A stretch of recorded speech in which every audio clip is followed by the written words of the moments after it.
Welcome to this curtain raiser on the G20 Summit. I'm Pereira, and in this edition of the Discourse, we will analyze the G20 Summit and take a look back at India's presidency.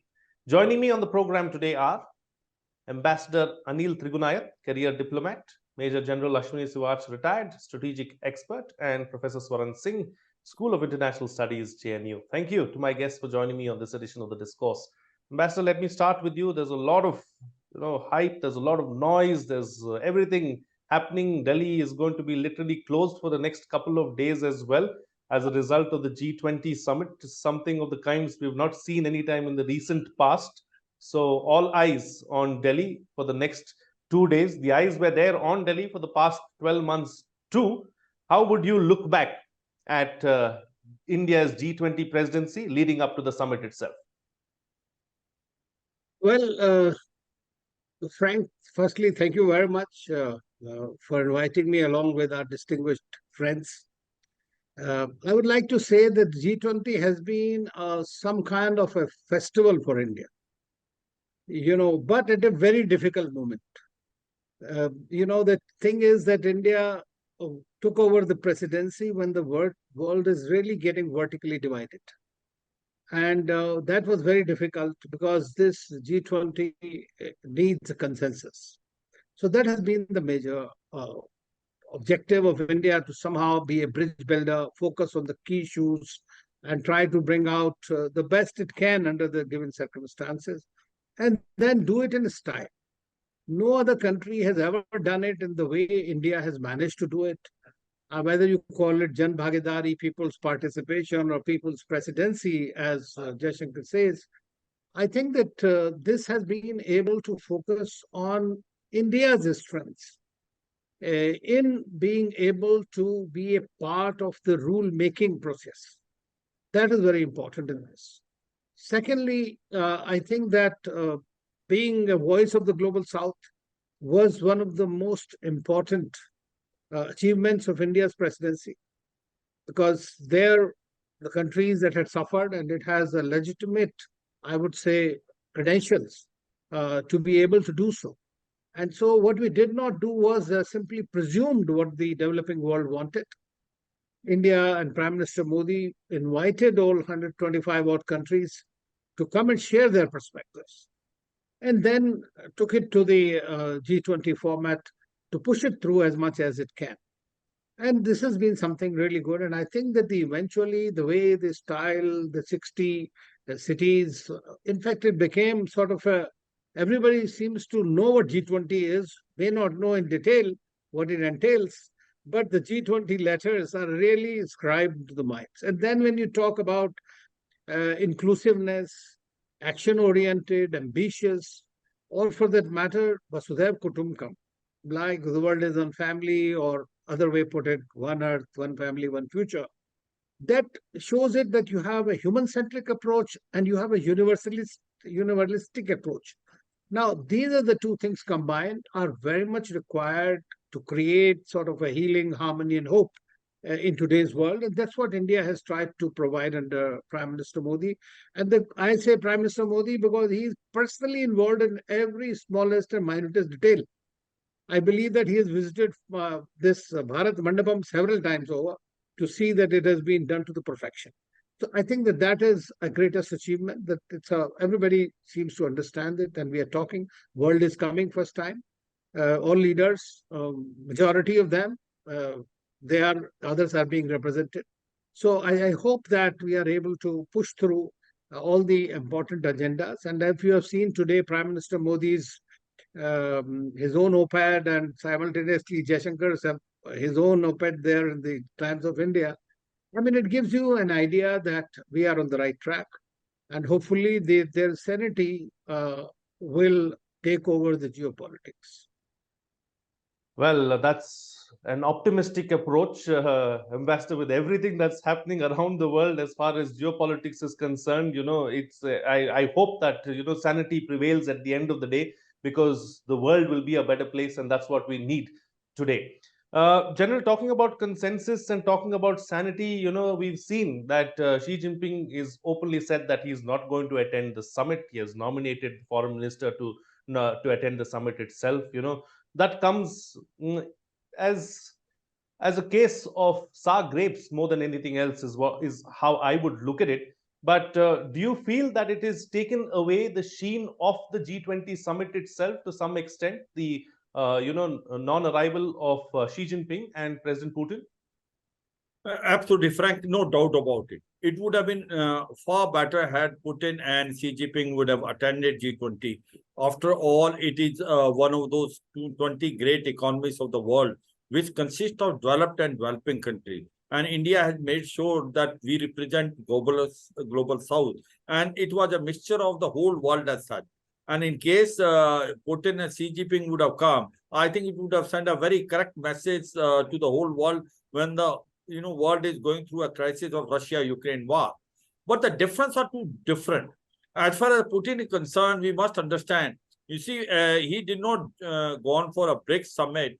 Basically, one reason was that there is a warrant which is being issued against him by International Criminal Court. And the South Africa is a signatory of that. And had he gone there, then South Africa was duty bound to arrest him. This was not there as far as India is concerned, because India is not a signatory of International Criminal Court. So if he wanted to come, he could have come.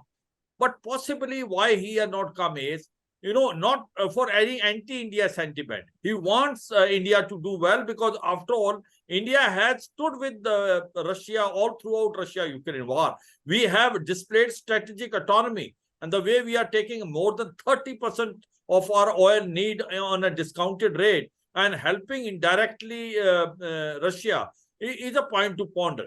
But what happened as far as Russia itself is concerned is because today Russia is feeling isolated, and it feels that it will make them a further isolation if they go in a G20 and is not able to face majority of European NATO countries. And possibly that is the reason why Putin has basically avoided coming to Delhi. But as far as Xi Jinping is concerned, the reasons are very different. Now, Xi Jinping is there, two, three things which are very important.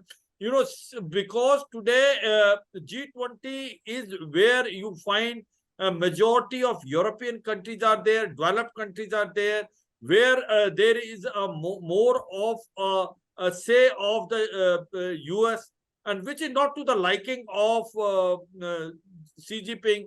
It wants China to come up. So it wants a sort of a summit like BRICS and SCO to come up, where it has got a major share, where it has got a more value, where it says that it can dictate terms. And therefore, it's not that much interested for G20 to succeed.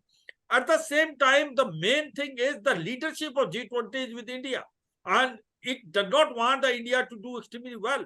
If you see what Ambassador was telling, that before the G20 actually take place on 9th and 10th September, in last 1 year, the festivity which was being conducted by India, more than 200 meetings at 60 locations, covering the length and breadth of India, 28 states and 8 union territory, has showcased the might of India. And that is not to the liking of Xi Jinping. Xi Jinping does not want India to do well, because in whatever you may say, the rivalry is now growing faster than anyone would have thought. And therefore, the Xi Jinping wanted to give a best. And it also wanted to basically send a message to India that if you are coming very close to the European, especially to Americans, then, you are in for a trouble. And at the same time, it is also sending a message to US.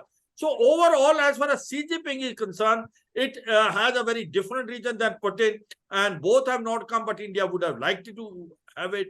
As far as Xi Jinping is concerned, one has to be vigilant and alert, because as far as India is concerned, one can say with authority now that we have to watch out as far as China is concerned, because China cannot be trusted. Frank. Right. China can't be trusted. The reasons for President Putin's absence and Xi Jinping's absence are completely different. And this is something that we need to observe carefully. Russia is still a close friend, whereas China is up to mischief. And that's what we need to watch out for, is what the general is suggesting. All right, Professor, let me bring you in now. Let's talk about another aspect. Let's talk about India's role as a leader through all of this. Like the ambassador mentioned in his opening remarks as well, turbulent times when India took on the presidency, but has navigated through all of these ups and downs rather well and held everything together? Let's first talk about India's qualifications to be the leader and hold the presidency of G20. Among the top economies of the world, it's a commonplace that India is the fastest growing economy now. 7.2%. Reserve Bank of India says we will hit 8.2 for the first quarter next year. Compared it with China, for example, the 5.2% is what they claim. World believes about 4% growth rate in China. United States growing at 1.8%. So this both enormous drive that India's growth rate is providing to the global redemption post-pandemic and in middle of Ukraine crisis quite well qualifies India to be on the helm at a difficult time like this. And if you add the demographic dividend to it, of India's median age being almost 10 years less today than China's, 38 years versus 28 years and 8 months. Again, makes India a very attractive destination, and foreign direct investment has been rising, 75 billion for last year, for example. So in terms of being a driver of economic, trends, India is apparently fully qualified to be leading the G20 nations. Second point, how has India impacted upon in terms of showcasing that leadership? In the most simplistic terms, perhaps we are noticing today that world is witnessing an expanding polarization, which can be caricatured still as East and West, for which I think to some extent the coming closer of Russia and China can be held as accentuating that trend. On the other side, we are also noticing the reduction of the gap between North and South divide, which is another positive reality, which is where India has played a major game-changing role by bringing Global South to the center stage of all the proceedings of G20 Summit meetings at various levels, through various meetings, through various officially engaged groups and their working groups, etc., etc. Look at the issues that India is today front-loading. Traditional medicine, debt crisis, climate finance, agricultural food security, digital public infrastructure, all kinds of issues that fundamentally reflect concerns of Global South. And that is a fundamentally game-changing for G7 that had over years had co-opted several other countries, and of course we now, for almost a decade, have had potent G20. But nevertheless, because as long as G20 was largely driven by G7, we were still looking at the same way of going forward in terms of urbanization, industrialization, growth rates being the focus, market-driven exercise. Largely meetings becoming meetings between celebrated economists and policy wonks and some selected politicians in closed-door meetings. People who used to feel disconcerted, protest outside, are today sitting inside those meetings. That's a structural change that India has achieved over a period of time by expanding and opening doors and making Global South at the center stage, both in terms of its presence. And it's just also coincident that India is lucky and hopeful, because continuously it is the Global South nations that are going to be sitting on the steering wheel now. Indonesia last year, India this year, Brazil next year, South Africa 2025. So Global South is going to be on the leading position, holding presidencies one after another, is giving certain promise that the fundamental changes that India has tried to induce here or inject as a leader will be sustained and possibly flourish in coming time. So in that sense, there's a fundamental drift from material growth rate driven approach to overall socio-economic human face development, which is what is a enormous task. It's a reflection of the vision, reflection of the diversity that India has, reflection of the wisdom that India has. In that sense, I'm not saying all that India wanted will be fructifying in the summit meeting. We understand the challenges. There are even questions on whether final declaration will be there or not there. But in such situations, we understand that leaders are able to issue several other parallel statements, plans of action, and so on. So it's not that nothing is going to come out of summit meeting. And summit meeting, let me just underline the last point before I close my first comment. Summit meeting and joint declarations are nothing but only important part of the whole process that G20 is. So last 9 months, if you see, enormous amount of footwork that has happened. Over 100,000 formal delegates have visited India. And consensus was built on several issues at several levels. All those lower level consensus may not reach all the way to the national leaders, or may not be acceptable there, but it has created a groundswell in that sense, where India's contribution as a leader and India's vision in that kind of how G20 now begins to think, what are the issues important, what are the perspectives developing, is an indelible mark. Therefore, I think the unprecedented nature of G20 in 2023 is something that cannot be overlooked, cannot be ignored. Outcome of the summit meeting is one element of this entire process. India still has 81 days after the summit when Presidency of India will continue. So it's not that the process is coming to an end. And of course, we know that Troika leadership will make sure India will be still sitting and contributing to what happens to G20 even next year. So I think India has used this opportunity very effectively, and advantages are going to accrue. Already the tourism is going up, investments are going up, partnerships with major countries in frontier technologies is moving up. Look at Chandrayaan and Aditya L1 happening on eve of G20 meeting. It gives a very different image, and India becomes far more attractive. So in that sense, I think India has contributed to changing the fundamentals of G20 in last 9 months, but also has accrued several concrete advantages as a nation itself.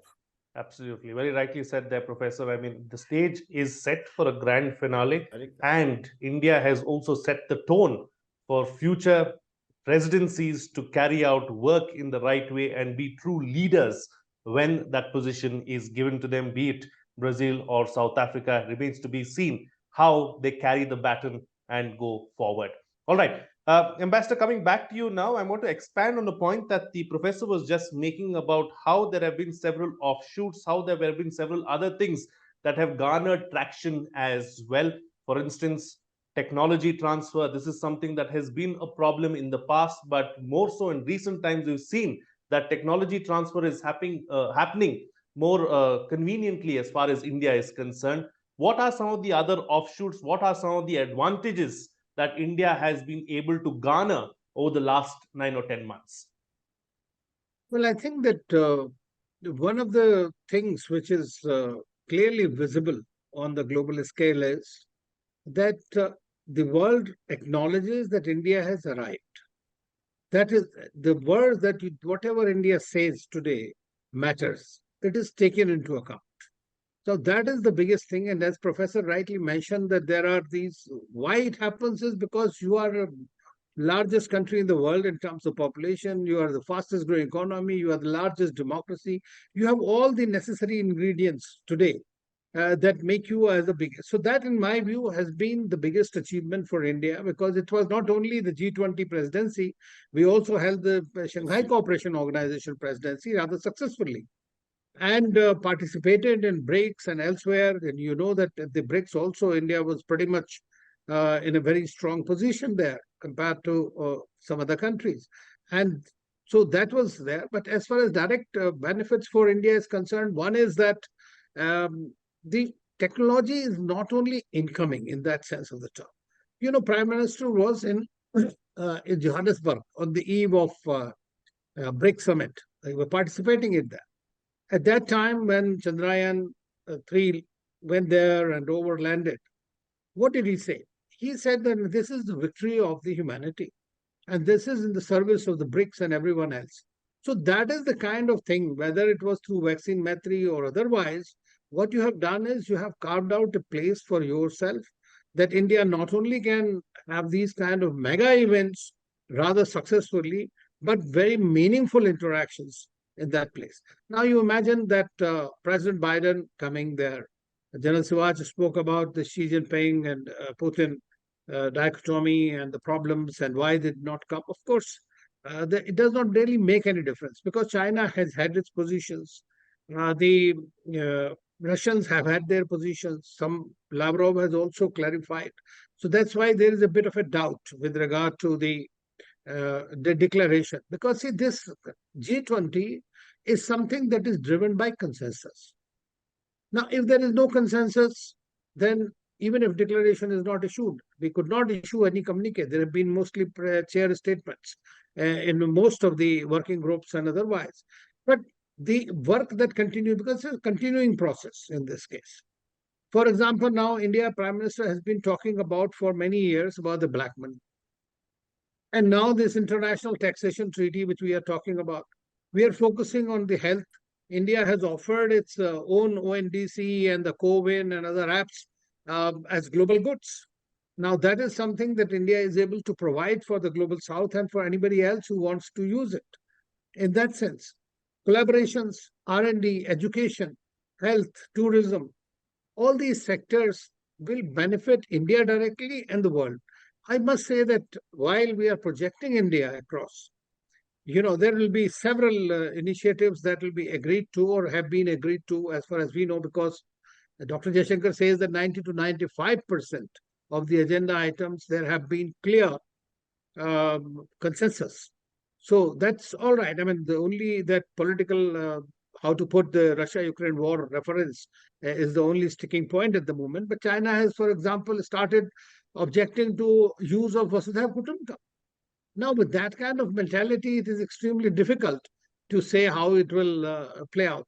And it is a fact that today China does not want Indian presidency to succeed or to get the kind of limelight we are getting it. But it cannot stop it. That is the frustration. And that frustration has prevented Xi Jinping to possibly not show up and face, because I mean, anybody in his place would have thought that why go there when even the host is sort of your adversary. So I think that could have been the case, but he has sent his prime minister, and the prime minister is not a small deal. He was there at the ASEAN summit recently, and most of the ASEAN meetings are attended by the prime minister of China most of the time. So it is the country's position that is more important. And I think that what now, for example, we created new groups. There was a startup innovation group, disaster resilience. There is for the first time, we are inviting the International Solar Alliance chief, your CDRI, the Coalition for Disaster Resilient Infrastructure. Those are all there. Now, this is something that India has created, these platforms. Now we are talking of the Biofuel Alliance, energy transition. We are talking of a pandemic treaty. Now, all these things are absolutely essential in the global context also, while they tend to impact and help us. But in my view, the biggest takeaway for India would be, and since you are Bharata first, I would say if India becomes from G20 to G21, by including African Union, this will be our Bharat movement. Absolutely. Let's hope that happens and we move in that direction as well, because that will be a big win as far as G20 and the world is concerned, because Africa is such a big part of everything that's happening around us, and they need equal representation as well. General, coming back to you now, let's look at another aspect here, because as far as India is concerned, it's a tough, tight rope walk for India too, because you have the constant pressure from China, from the north and the east as well, continuously nipping at us and trying to push forward their agenda as well in every way possible. We've seen that in the case of BRICS too, India was initially averse to getting more members on board, but Russia had its way and pushed through eventually, and India had to then finally say, that it was a good deal and they got good countries on board as well, or like-minded countries on board as well. So at some place, we have to ensure that we don't get into an anti-West kind of an alliance, and also not put all our eggs in one basket that is towards the West, because that will antagonize some of our friends like Russia as well. Absolutely, Frank. This is the biggest challenge which India is facing today. As to carve out a route for itself, a strategic autonomy is the key word which India is talking about. As far as India is concerned, we are a strategic partner to the US, to the most of the European country. At the same time, we are also a strategic partner to Russia. And we are maintaining a very good relation with Russia. We stood by them, especially in a Russia-Ukraine war. We have never passed a statement wherein you have put in on sort of embarrassment. Though it is only Prime Minister Modi who had a courage and guts to look into the eyes of Putin and tell him this is not an era of war and all matters should be resolved through dialogue and diplomacy. But certainly India has maintained a very proper distance between from north also, from south also, from east also, and west also. I think India, to that extent, has done extremely well as far as its foreign policy is concerned. But yet, there is a big challenge. Now, the question comes is, as far as the BRICS is concerned, we were quite uncomfortable. We did not want the enlargement of BRICS because the enlargement of BRICS is to the interest of the China. China want to create a lobby which is anti-West or anti-US. And very rightly, which you brought out, we don't want to be party to a lobby which is anti-West and anti-US.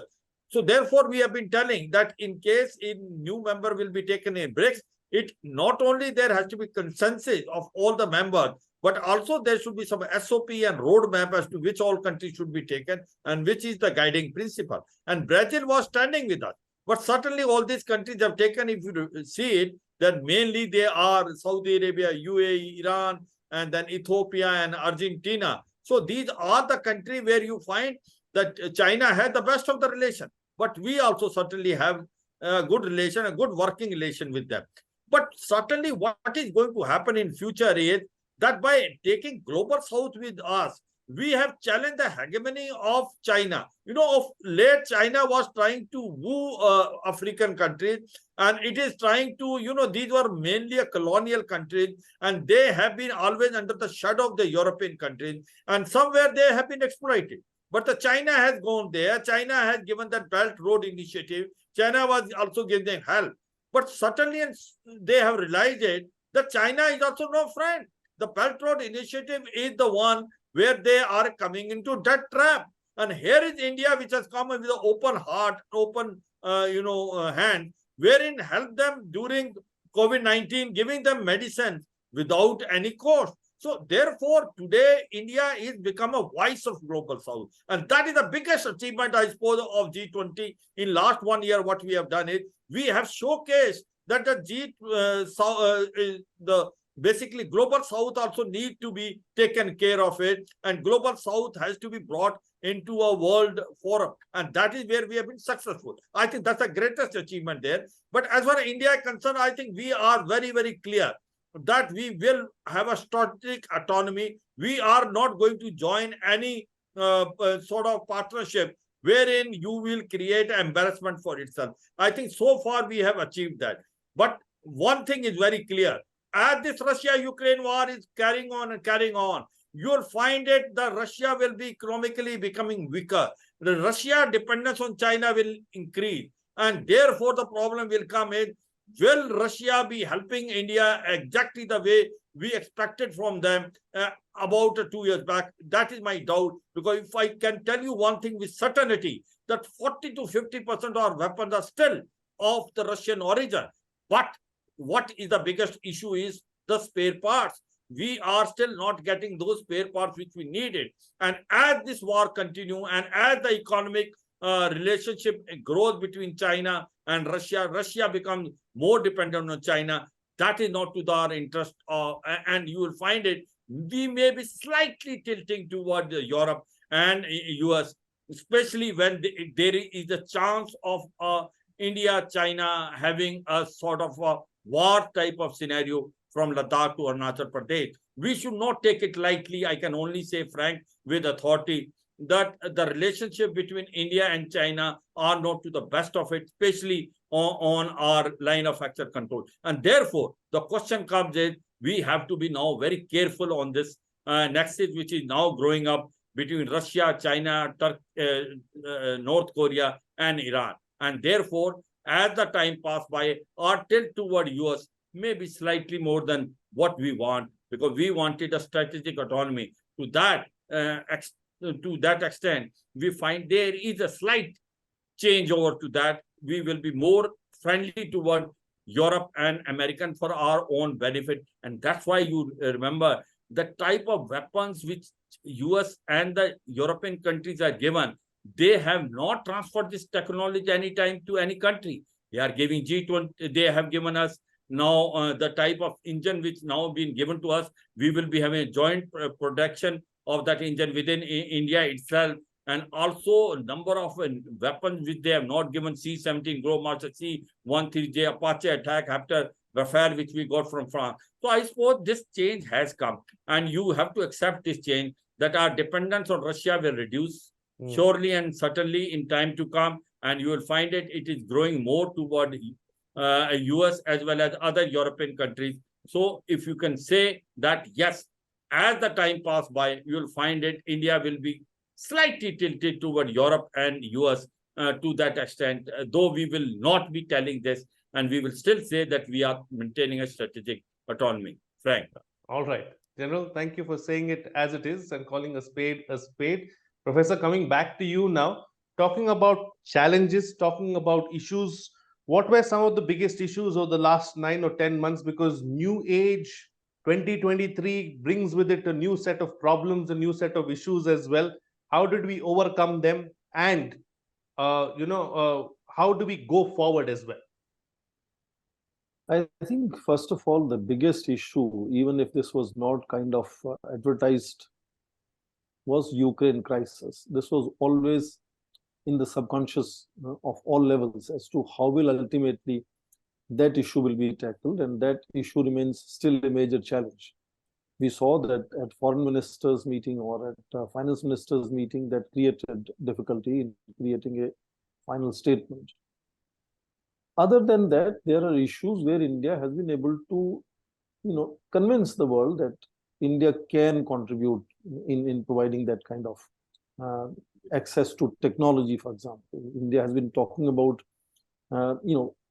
disaster resilient infrastructure. India has been talking about digital public infrastructure. India has been talking about healthcare, traditional medicine. Climate finance has been another major issue.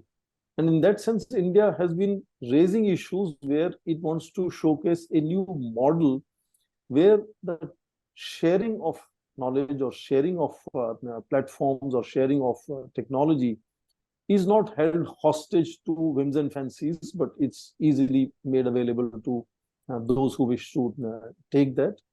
So I think these are new issues that India fundamentally wants to showcase how there could be different ways of doing business. For example, like China had also started showcasing a new way of doing business where it would not ask questions of human rights, questions of whether a country has a democracy, transparency. So that was another way of saying we have a different way of building partnerships, investments, technology transfers. India is doing also in another way, emphasizing standardization, regulation, transparency, and so on, and offering to share digital platforms. I understand that the delegates to the summit meeting are being familiarized and given a UPI platform to do transactions online when they are here. So it's hands-on sort of exposure to people who are visiting India as to how online payments have become a norm in India now. It's like at some stage, let's say credit cards had become a sudden change in Western countries, and everybody was no longer carrying cash. Now in India, we are not even carrying the credit card. We are carrying UPI application on your mobile phone. Or CoWIN is another great example where all your certification, all your dates of vaccination, all your records were coming online on your phone screen. So there are things that India has showcased as India's strengths, and how India is willing to share that with others without really acting as if it's some great achievement of India which has a cost if anybody else wants to take that from India. So that, I think, is something that India has really positively brought about in terms of how India can contribute to how partnerships will be built over a period of time.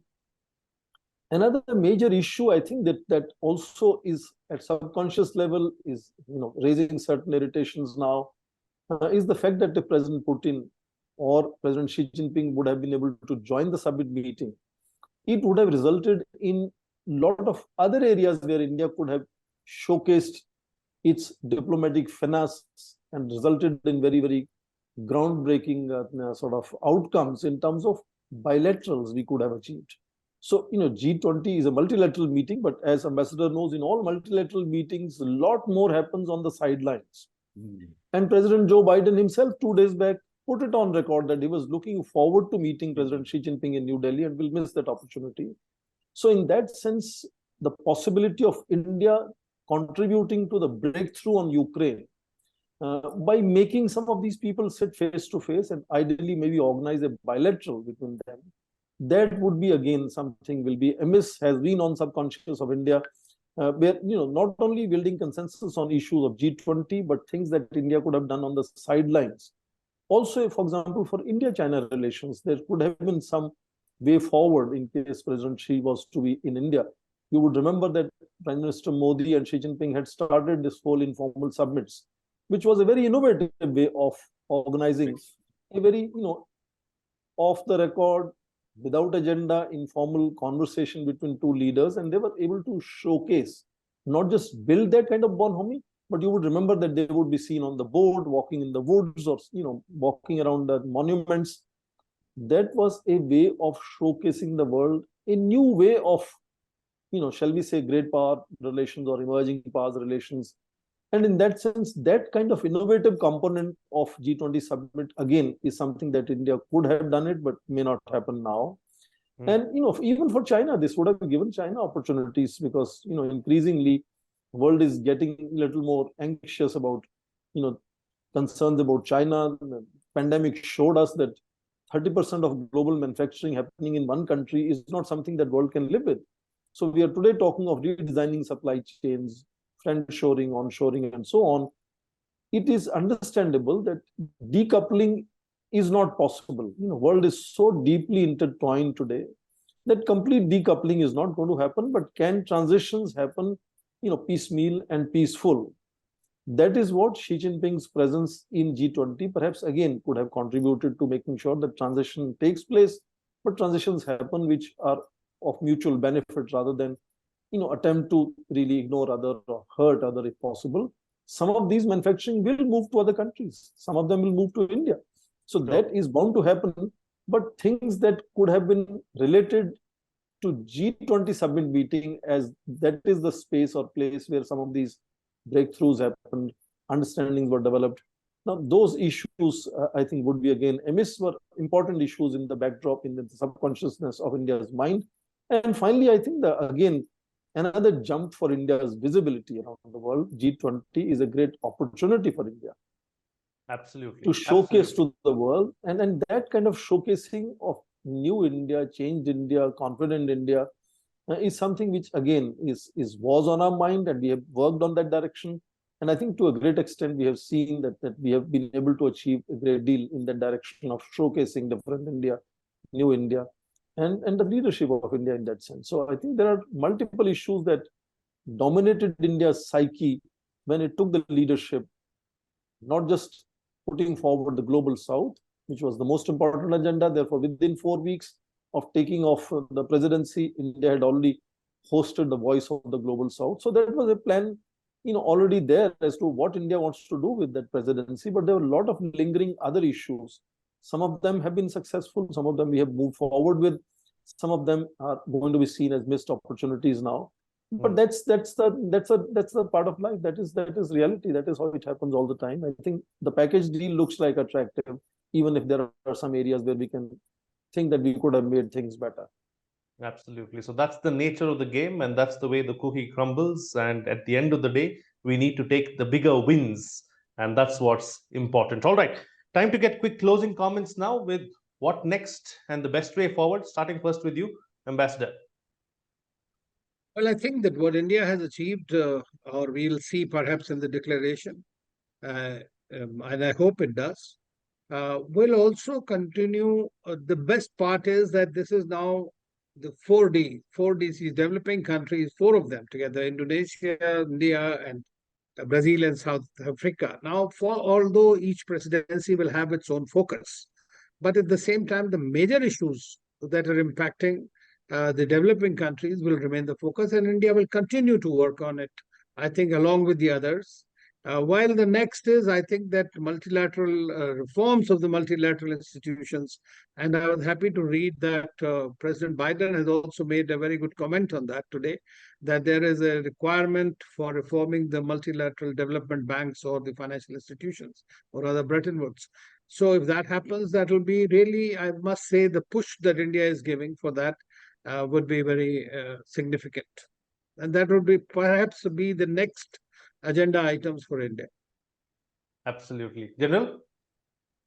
Yeah, Frank, two, three things. One is that the final meeting is going to take place on 9th and 10th of September.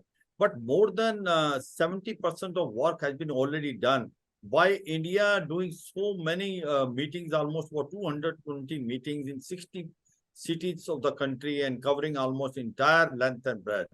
It has showcased the diversity of India and also the investment opportunity within the country. And the second thing is, it has shown that why G20 is the most important forum in the world. As on today, what it has shown is that it is basically a combination of developing country, developed country, and not so developed country.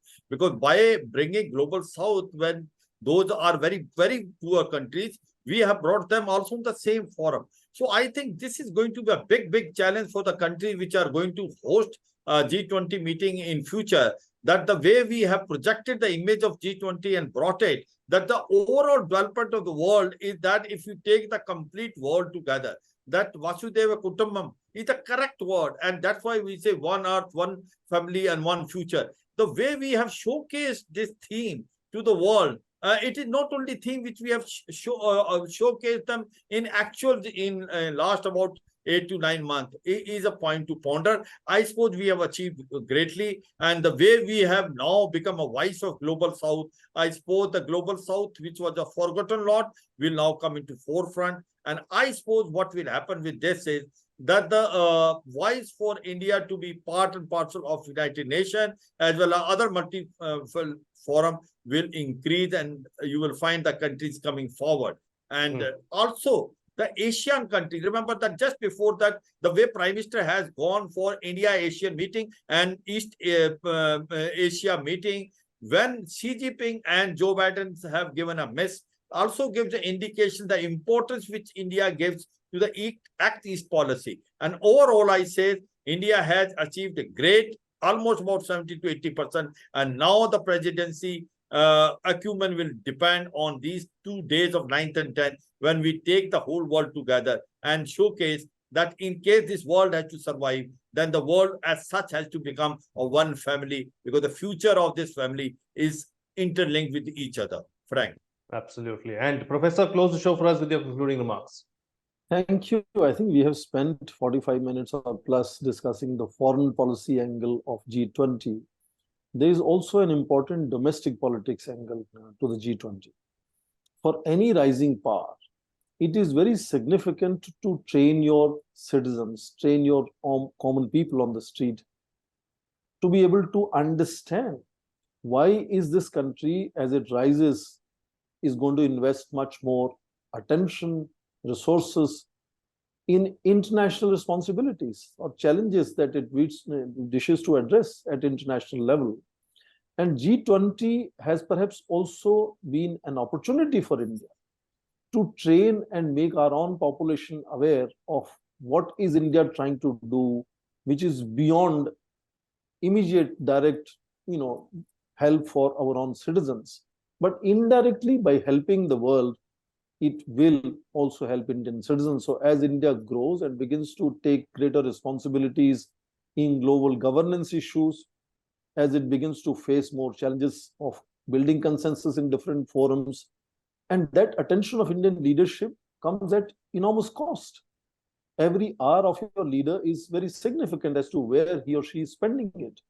And to train your domestic population to fully understand the gravitas of that exercise is something that G20 has become a kind of an opportunity for India. And that is where, it has, as I said, moved in terms of its way of functioning from ivory tower kind of, intellectual exercise to to what Prime Minister calls it now as People's Festival. And in that sense, I think that transformation will have impact on G20, but also has enormous impact on our own domestic politics, which, we say foreign policy is always nothing but an extension of domestic politics. And training your own people to allow your leadership to be more engaged with global affairs is something that is important. And I think G20 in that sense helped us in the last 9 months to sort of accelerate the process of training our own people, making them more aware of why foreign policy is increasingly significant for our own welfare, for our own prosperity, for our own peace. Thank Absolutely. Very well said. All right, gentlemen, we'll have to leave it at that. Ambassador, Professor, and General, thank you so much for joining me on the program, sharing your views and putting things into perspective for us. Much appreciate your time.